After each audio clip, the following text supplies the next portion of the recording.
as he put it, was like pulling the flesh from my bones. But in that desperate squalor of the prison cell, John Bunyan witnessed, and I quote, "I never had in all my life so great an inlet into the Word of God as in prison. Those scriptures that I saw nothing in before were made in this place and state to shine upon me. I never knew what it is for God to stand by me at all times, as I have found since I came in hither."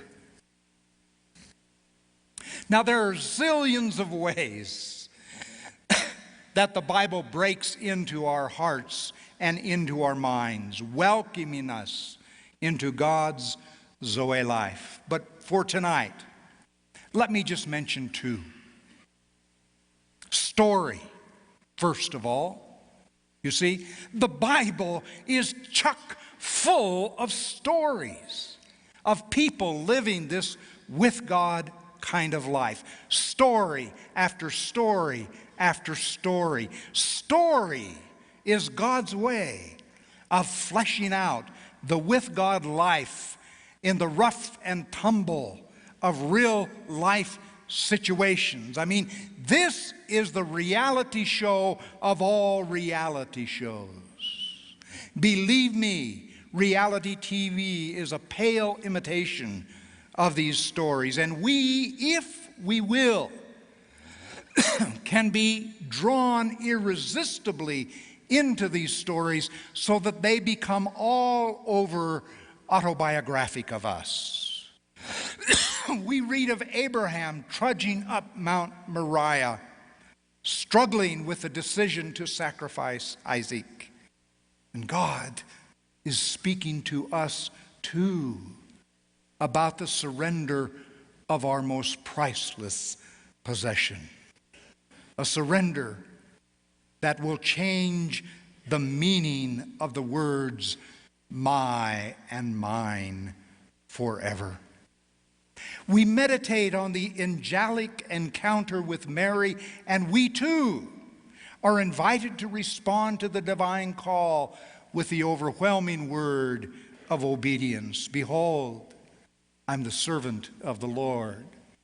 Let it be to me according to your word. We see Peter walking on the water, and we too are challenged to take up the humanly impossible task in our contemporary world. We watch Moses standing dumb before the burning bush, and we too must be reminded to take off our shoes, because we, like Moses, don't realize that we're standing on holy ground, that where we live, where we work, where we play, where we eat is holy ground. We read the story of Jonah, and instantly we recognize the spirit of rebellion and disobedience in us too. We discover that resistance to God's ways is in us too, that nationalism and racism is in us too. We are drawn into the story of David and his lusting after Bathsheba, and we too recognize the spirit of lust, the spirit of possessiveness that has taken up residence within us. We marvel at the courage of Esther and pray that such holy courage will be in us too when we face life's hard decisions. We learn of Daniel and his confidence in the lion's den, a confidence born out of an unshakable belief in a living God, and we too long to believe in a living God. I remember my first time in the first church I was ever pastoring, a little church that would rank as a marginal failure on the ecclesiastical scoreboards. And in that process, a time I asked for God to reveal himself to me in a special way, so that I could know that God's alive and God is at work. And it was a very simple little thing, just that every day for 3 weeks I might enter into a conversation with someone that I felt was significant and life-changing, that really went beyond the superficialities of modern culture. And so I was praying this way, and about into the second week of that, a dear friend who'd lived a long ways away, he was in this little service, this church. I saw him, I knew him. I mean, you know, it was a really small group.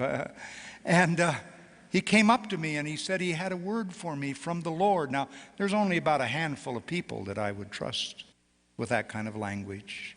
And he was one of them. And I said, well, I have counseling appointments all afternoon. He says, I'm prepared to wait all day to share this with you. So I was excited, waited. It was about 4 o'clock in the afternoon, and he shared with me how on a Friday night he, in their home, had a worship experience together with a group of people. And he said, and this is the way he put it, I had a vivid mental picture of a man standing in front of an altar and chasing away birds. And he said to the group, I think that's in the Bible, and I think it's a message for Richard. And of course it is. Genesis chapter 15, where God takes Abram out and shows him the stars of the sky. Says your descendants will be like that. The whole world will be blessed through you. He told him to build an altar and told him to make sacrifices of all the different animals, lay them out in the altar. And then in verse 10 it says, and Abram chased away the birds. I thought that was such an interesting passage. I mean, I knew what was happening, but I just thought, that's so strange. But he didn't say anything. And then Abram has this vision of dark dread. The Lord comes and consumes the altar. So I sat there. I said, okay. Where's the word from God, you know? And dear Bill Cathers, I'll always remember what he said. He said, I've given to you everything I've been instructed to give. The Lord will make it clear when the time's right. Well, I went home excited, but had no idea what this meant. And I was thinking to myself constantly, why was Abram chasing away the birds? I mean, I knew literally why he was doing it, but why was he doing that? Carolyn and I talked about it, wondered what it meant all through that week. I'm asking myself, what does this mean? What does this mean? And why was Abram chasing away the birds? On Thursday, in comes dear Dallas Willard that we'll talk with in a minute. Sat down. I told him the story of what had happened. And he sits back, as he does, you know. And he says, you know why Abraham was chasing away the birds, don't you? That was the question. I tried to act, you know, very pious. No, why? He said, because he believed in a living God. And I thought, well, why does that show that he believed? And then he gave a little teaching. No, it opened a whole world to me. You see, God had told him to build the altar, and he'd done it. God had told him to put the sacrifices on the altar. God didn't tell him to light the altar. He was waiting, you see, for God. Of course, in the story, God does come. And that spoke volumes into me, into learning to listen, to wait, to be still, to depend, and to trust in the living God. Let me give you very briefly a second way that the Bible leads us into this Zoe life, and it comes as we, you and I, learn to read with the heart. You see, reading with the heart means reading with a view to receiving into our souls the God-given agape love, which is the only power that can truly transform our lives and give us genuine spiritual substance as persons. And